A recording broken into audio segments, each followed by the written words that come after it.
Employees state insurance scheme of India వ్యవస్థీకృత రంగంలోని ఉద్యోగులకు సామాజిక ఆర్థిక రక్షణ కల్పించే సామాజిక భద్రతా పథకం. ఉద్యోగులకు అనారోగ్యం, ప్రసూతి, వైకల్యం, పనిచేసే సమయంలో జరిగిన ప్రమాదాల కారణంగా ఏర్పడే గాయాలు, మరణం వంటి వాటి నుంచి రక్షణ కల్పిస్తుంది.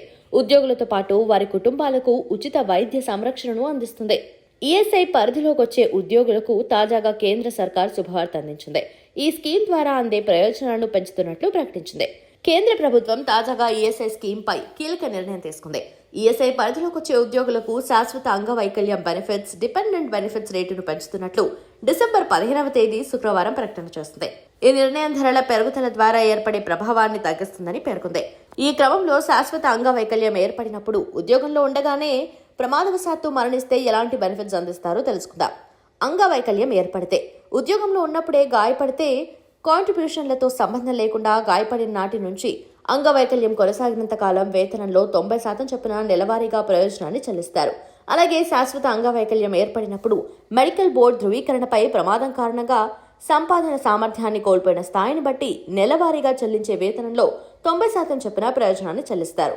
డిపెండెంట్ బెనిఫిట్: ఉద్యోగంలో ఉన్న సమయంలో గాయం లేదా వృత్తిపరమైన ప్రమాదం కారణంగా సదరు ఉద్యోగి మరణిస్తే ఆ ఉద్యోగిపై ఆధారపడిన వారికి అతడి నెలవారీ వేతనంలో 90% మొత్తాన్ని నెలవారీగా చెల్లిస్తారు. మరోవైపు మహారాష్ట్ర, మధ్యప్రదేశ్, ఉత్తరాఖండ్ రాష్ట్రాల్లో కొత్తగా 9 ఈఎస్ఐ ఆసుపత్రులను నిర్మించాలని నిర్ణయం తీసుకుంది ఈఎస్ఐ. అలాగే గుజరాత్లో 17 ఈఎస్ఐ డిస్పెన్సరీలను ఏర్పాటు చేయనుంది. 10 మంది కంటే ఎక్కువ ఉద్యోగులున్న సంస్థలు, కర్మాగారాలు, షాపులు, ఆఫీసుల్లో పనిచేస్తూ నెలకు 21,000 అంతకంటే తక్కువ శాలరీ ఉన్న వారికి ఈ స్కీమ్ వర్తిస్తుంది.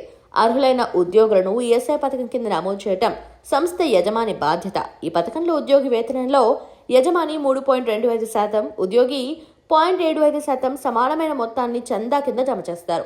ఉద్యోగులతో పాటు వారి కుటుంబ సభ్యులకు వైద్య సంరక్షణ ఉంటుంది.